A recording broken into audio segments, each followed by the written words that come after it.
ही महत्वपूर्ण भूमिका अदा करती आई है। अगर गणित को निकाल दें तो हमारा जीवन, जैसे बार बार हमारे शिक्षार्थियों ने भी बताया कि शून्य से गुणा कर दो तो क्या प्राप्त होगा, शून्य। तो अगर गणित को निकाल दें अपने जीवन से तो कहीं न कहीं हमारा जीवन भी शून्य सा ही हो जाएगा। मानव जीवन के किसी भी क्षेत्र में देखो, हम कंप्यूटर का बहुत प्रयोग करते हैं। मानव सभ्यता के वर्तमान समय के तीव्रगामी विकास के पीछे जो उपकरण है उत्तरदायी, वह है कंप्यूटर।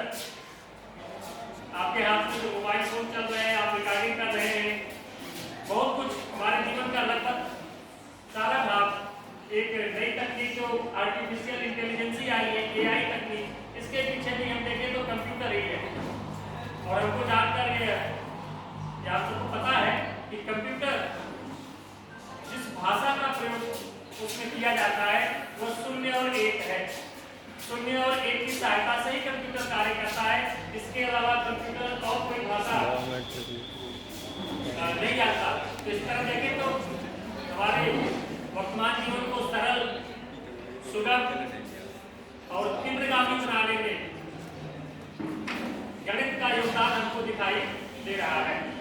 अगर कंप्यूटर का प्रयोग न करें तो हमारे बहुत सारे कार्य हो ही नहीं पाए। जीवन का ऐसा कोई भी क्षेत्र नहीं है जहाँ कंप्यूटर का प्रयोग हम वर्तमान समय में नहीं कर रहे हैं। इस तरह से प्रत्येक क्षेत्र में, किसी भी क्षेत्र में देखें हम जीवन के गणित का प्रयोग हुआ है। अगर विकास क्रम के हिसाब से देखेंगे तो पाषाण काल से लेकर के चर्चा बड़ी लंबी हो जाएगी। इस पे मनुष्य ने जब सबसे पहले चित्रकारी करना शुरू किया तो उसमें आप देखेंगे सिमेट्री का प्रयोग किया जाता है। मतलब जो चित्र मिलते हैं वो सिमेट्रिकल मिलते हैं। उनका आकार बाईं तरफ कितना होगा, जिस तरह से दाईं तरफ भी उसी तरह से आपको दिखाई देगा। ये सिमेट्री भी गणित का ही भाग है। तो चाहे चित्रकला हो या और कोई कला हो, यहाँ तक कि अपने जो कपड़े पहन रखे हैं, इस कपड़े में भी देखेंगे आप कि इसके निर्माण में भी गणित का प्रयोग है। अगर गणित का प्रयोग नहीं किया जाए तो इधर की बाजू ज्यादा लंबी हो सकती है, इधर की छोटी, या इधर की सकरी हो सकती है, इधर की ज्यादा ढीली हो सकती है।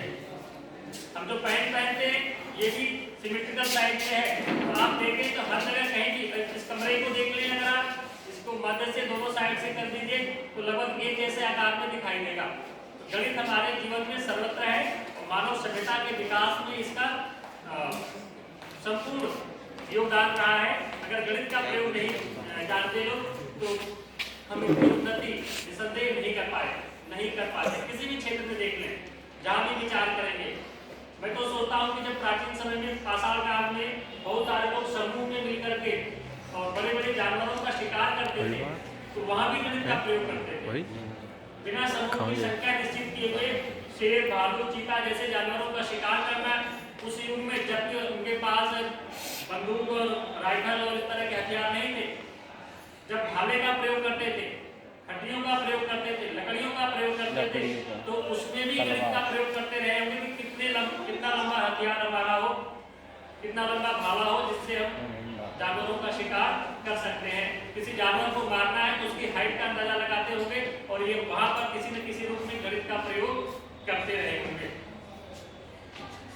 कहीं भी देख लें, जैसे जैसे हम आगे बढ़ते जाएंगे, वैदिक काल में हम विशेष रूप से हमें गणित का इस्तेमाल होता हुआ दिखाई देता है। कई सारे मेरे शिक्षार्थियों ने कुछ सूत्रों का भी उपयोग किया था, बताया था। वैदिक गणित हमारी जो आधुनिक गणित है इससे थोड़ी सी भिन्न है। उसकी जो क्रिया विधि है और कैलकुलेशन का जो तरीका है वर्तमान जो हम यूज करते हैं, इससे थोड़ा सा अलग है। कक्षाओं में हमारे यहाँ माध्यमिक शिक्षा विद्यालयों में वैदिक गणित का चैप्टर है, उसको पढ़ाया भी जाता है, सिखाने का प्रयास भी किया जाता है। वैदिक काल में भी देखें तो गणित का उपयोग होता था जीवन के प्रत्येक क्षेत्र में, चाहे धर्म हो, कला हो उनका, या दर्शन का क्षेत्र हो, विज्ञान का क्षेत्र हो, कृषि का क्षेत्र हो, आर्ट एंड क्राफ्ट का क्षेत्र हो, कंस्ट्रक्शन का क्षेत्र हो, सब में गणित का प्रयोग होता आया है। आज भी देखें तो आज की जो वर्तमान समय की मानव सभ्यता है, यहाँ भी हम गणित को विभिन्न रूप में अपने जीवन में इस्तेमाल करते हैं।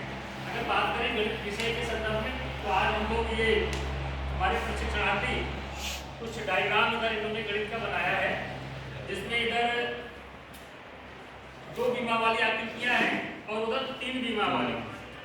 और जब ये प्रशिक्षणार्थी बता रहे थे तो हमारे साथी जितेंद्र जी और हम चर्चा कर रहे थे। जितेंद्र जी बता रहे थे कि गुरुजी जब हम पढ़ रहे थे तो ये इधर की जो आकृतियां हैं यहाँ तक तो मामला सही रहता था, लेकिन जैसे जैसे उधर बढ़ते जाते थे और लास्ट में बन रहा है जोकर की टोपी, शंकु।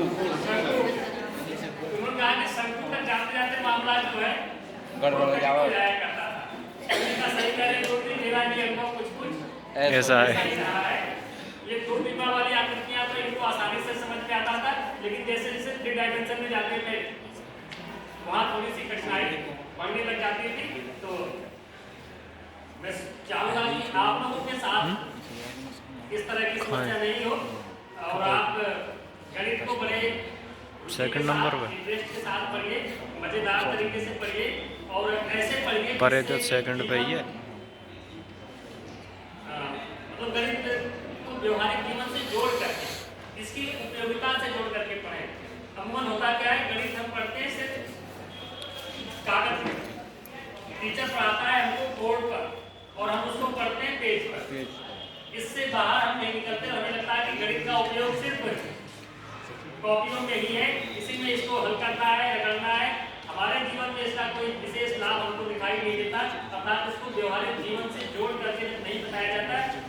तो जैसा कुछ प्रशिक्षणार्थियों ने कहा था कि गणित के विषय में गणित बड़ी कठिन हो जाती है, उसमें इंटरेस्ट नहीं जागृत होता, गणित की क्लास छोड़ के भागते हैं। और एक प्रशिक्षणार्थी यहाँ बता रहा था शुक्ला, शायद वो भाग गया डर गया कि मतलब आज गणित दिवस बता रहा है वीडियो बना। तो उसने बताया कि इच्छा तो थी, लेकिन यार दोस्तों ने कहा कि आप पार नहीं पड़ेंगे, ऊपर हॉल में आ जा, यहीं हाजिरी होगी, मशीन धरी है यहीं। तो गणित से विमुख हो गए। तो ऐसा नहीं हॉल है, में मैं वीडियो बना रहा हूँ। कठिन नहीं होता, कठिन उसको हम आप बना देते हैं। और मुझे जो लगता है कि उसमें परसों थे गणित को कठिन बनाने में सबसे ज्यादा जो जिम्मेदार है वो लोग, कल हम तो नहीं आए, इनका उत्तरदायित्व सबसे ज्यादा है वो हमारे टीचर बाद में हैं। बात करूँ, मैं हॉल में मैं यहाँ बैठे हुए गणित के टीचर की बात नहीं कर रहा हूँ, लेकिन गणित को कठिन बनाने में टीचर ही उत्तरदायी है। अगर छात्र किसी प्रश्न को हल नहीं कर पाता है तो उसको डांट देते हैं, कई सारे जानवरों के नामों से उसको संबोधित कर देंगे और बता देंगे कि तुमसे नहीं हो पाएगा, तुम्हारे बस का नहीं है, तुम तो हिंदी इतिहास कुछ और ले लो, जाओ। तो छात्र को भी लगता है कि हाँ सही कह रहे हैं गुरुजी, गणित हमारे बस का नहीं है।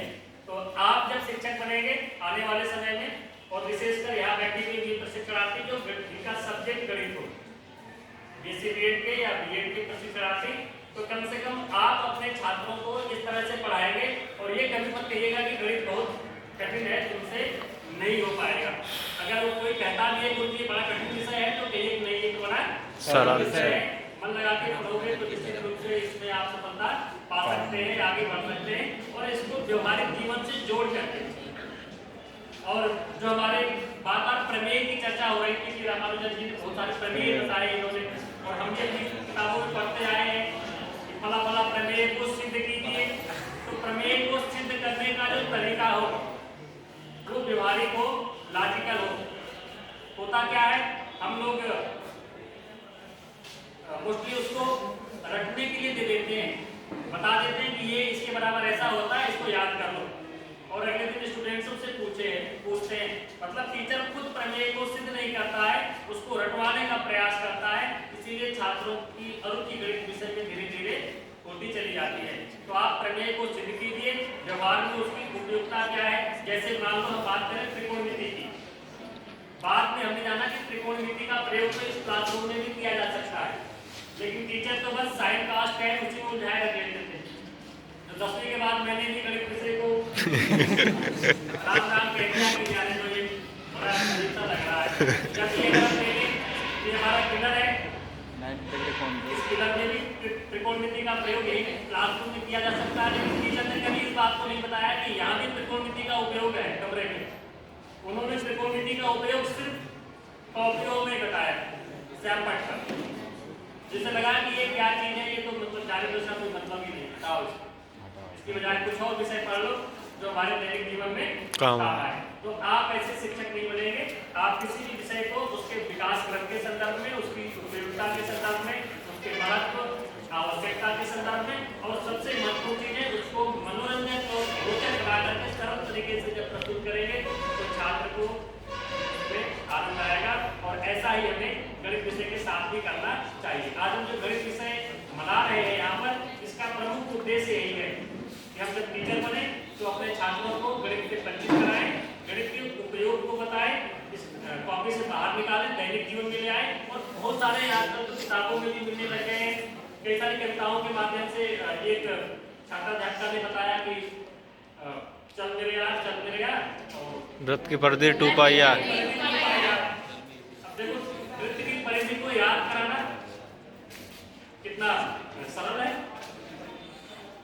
एक कविता बताई और परिधि याद हो गई, लेकिन इसको थोड़ा सा और डिटेल रूप में, और कई सारी चीजें ऐसी हैं जो गणित विषय में हम पढ़ते हैं लेकिन उनको समझने का प्रयास नहीं करते। मैंने अपने कुछ प्रशिक्षणार्थियों से भी माइक्रो टीचिंग के समय कहा था कि आप बोर्ड पर बिना चांदे की सहायता से आप 90 डिग्री का कोण बनाइए। तो हमारे प्रशिक्षणार्थी ने कहा कि कैसे बनेगा।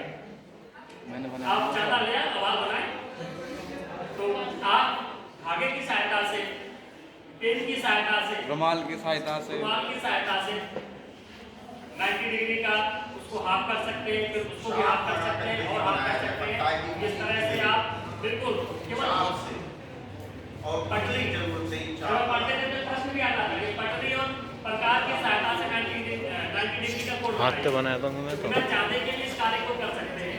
और कुछ चीजें मैं आपके लिए टास्क देता हूँ, आप उसको खोजिएगा, पता लगाइएगा। मैंने पहले भी अपने कुछ प्रशिक्षणार्थियों से कहा था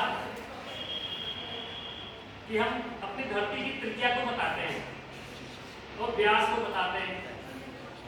हमारी धरती की त्रिज्या और व्यास होती है, इसको नापते कैसे हैं। और जब इसको मध्यकाल में बताया गया था कि धरती की परिधि, अगर परिधि की बात करेंगे तो 2 पाई आर तो फिर आर चाहिए, बिना आर के परिधि ज्ञात नहीं कर सकते, तो त्रिज्या तो चाहिए ही चाहिए। अब धरती की त्रिज्या या व्यास या परिधि कैसे ज्ञात किया गया होगा।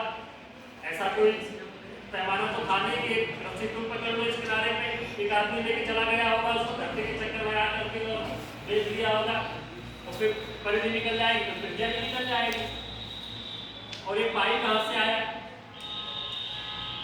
पाई का मान प्रयोग करते हैं, ये पाई वास्तव में है क्या, ये चीज इसका संदर्भ क्या है, ये क्यों करते हैं इसको, इसका मान उतना ही क्यों होता है, कैसे निकालते हैं इसको। कोई कैटेगरी में तो पाई का मान 3.17 कितना होता है, 3.1 22/7। अगर हम इसको नहीं माने, कुछ और माने तो क्यों इतना ही क्यों आता है। तो कुछ इस तरह से भी पढ़ने या समझने का प्रयास करें कि किस आधार पर इसको, जैसे धरती की त्रिज्या निकाली गई होगी तो उसका आधार क्या रहा होगा। या जैसे कहते हैं कि हमारे देश के कुछ विद्वानों ने बांस की खोखली नदी की सहायता से धरती और चांद की दूरी निकाल दी, चंद्रमा हमारी धरती से कितना दूर स्थित है। तो इसमें कौन से गणित का प्रयोग किया गया होगा, उस समय कोई ऐसा लेजर सिस्टम नहीं था कि यहाँ से पता कर ले। तो किस तकनीक, गणित की कौन सी तकनीक थी या कौन सी गणित थी जिसकी सहायता से उन्होंने ये चीजें ज्ञात की, तो उनको हम फिर से समझने या जानने का प्रयास करें। क्योंकि जितना ज्यादा हम जो बेसिक चीजें हैं इनके बारे में जितना ज्यादा जानेंगे समझेंगे, आने वाले समय में जब हम एक टीचर के रूप में कार्य करेंगे तो अपने छात्रों को गणित पढ़ाने में हमें उतनी ही सुगमता या सरलता होगी।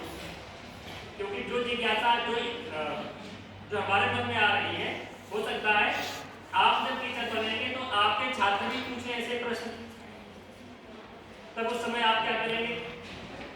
चलो हमने तो कोई बहाने बना के काम चला लिया, बात देख लेना, पढ़ लेना, गणित का टीचर नहीं, वो गणित मैडम से पूछना, वो बताएंगे सही।